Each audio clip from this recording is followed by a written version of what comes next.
السلام علیکم ورحمۃ اللہ وبرکاتہ۔ بسم اللہ الرحمن الرحیم وبہ نستعین وصلی اللہ علی نبینا محمد وعلی آلہ وصحابہ اجمعین وبعد۔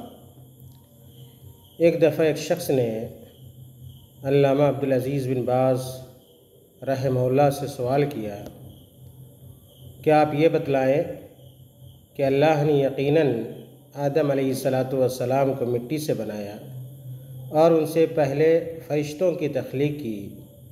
ابلیس جو فرشتوں کی صف میں تھا اسے آگ سے پیدا کیا۔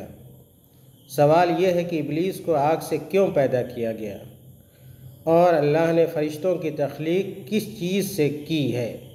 یہ سوال علامہ ابن باز رحمہ اللہ سے ایک سائل نے کیا۔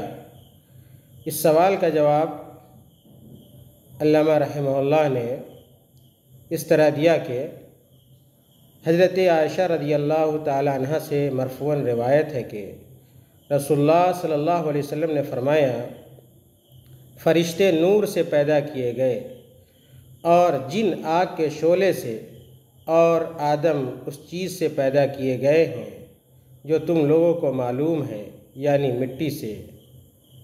یہ حدیث صحیح مسلم کی ہے۔ پھر علامہ ابن باز رحمہ اللہ نے کہا، اب رہا یہ سوال کہ اس میں کون سی حکمت پوشیدہ ہے، تو یہ اللہ کو زیادہ معلوم ہے۔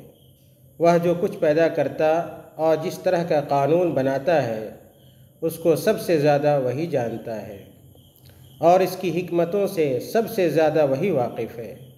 کوئی بھی شخص اس کے حکم میں چوں چرا نہیں کر سکتا اور نہ ہی اس کے فیصلہ کو ٹھکرا سکتا ہے۔